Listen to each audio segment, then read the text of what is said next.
ஒரு நிமிஷம் கேளுங்க. ஒரு புக் படிச்சுட்டு இருந்தேன். அழகா கர்மா திரும்ப நம்மளை வந்து நாம நல்லது செய்தாலும் சரி கெட்டது செய்தாலும் சரி நமக்கு வந்து சேரும் அப்படிங்கிறத அந்த புக்கில் இருந்தது.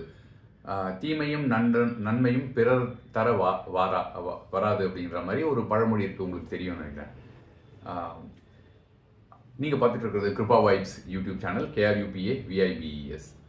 ஒருத்தன் வந்து அழகாக ஒரு ஆத்தங்கரையில் உட்காந்து மீனை பிடிச்சிட்டு இருந்தான். ஒரு 15 நிமிஷத்துக்கு அப்புறம் ஒரு மீன் மாட்டினது. அதை எடுத்து கையில் பிடிச்சிட்டு இருக்கான். அப்போ அந்த சைடாக வந்துட்டு இருந்த ஒருத்தன், டேய் அந்த மீனை என் கொடு அப்படின்னு சொல்லிட்டு வந்து பிடுங்கிடுறான். பிடுங்கின உடனே அந்த மீன் என்ன பண்ணுது, அப்படி துடிச்சிட்டு இருக்கு அவன் கையில், வாங்கினவன் கையில்.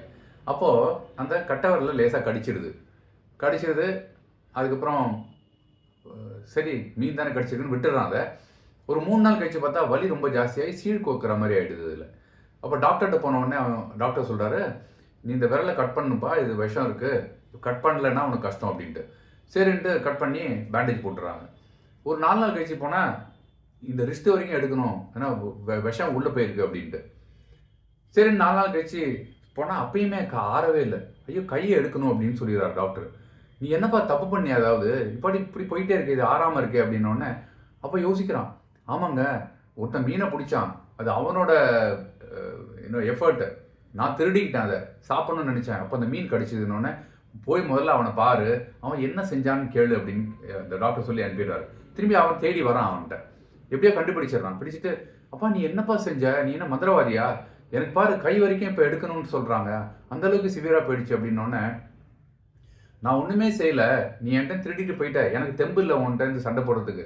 நான் மேலே பார்த்தேன், இறைவா நான் பண்ண வேலைக்கு என்கிட்ட திருடிட்டு போயிட்டான், நீ இப்போ உன் திறமையை காமிச்சிரு, அவ்வளோதான் அப்படின்னு நான் வேண்டிக்கிட்டேன். ஸோ அதுதான் இப்போ ஆயிருக்கு அப்படின்னு இவன் சொன்ன உடனே அவனுக்கு புரிஞ்சுதான், பிறருக்கு நாம் தீமை செஞ்சால் நமக்கு அது தீமையாக முடியும் அப்படின்ட்டு. இது ரொம்பவுமே ஒரு டச்சிங்கான ஒரு இன்சிடென்ட். இது படிக்கிறப்ப நீங்களுமே யோசிச்சு பாருங்களேன், உங்களுக்கு யாராவது கஷ்டம் கொடுத்துருந்தாங்கன்னா மறுபடியும் அதுக்கு டபுளாக ட்ரிபிளாக அவங்களுக்கு கஷ்டம் வரும்.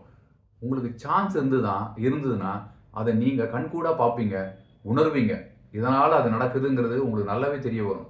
இதுதான் வாழ்க்கை. நன்மையே செய்வோம், நல்லதே நமக்கு வந்து சேரட்டும். Thank you so much. Bye by.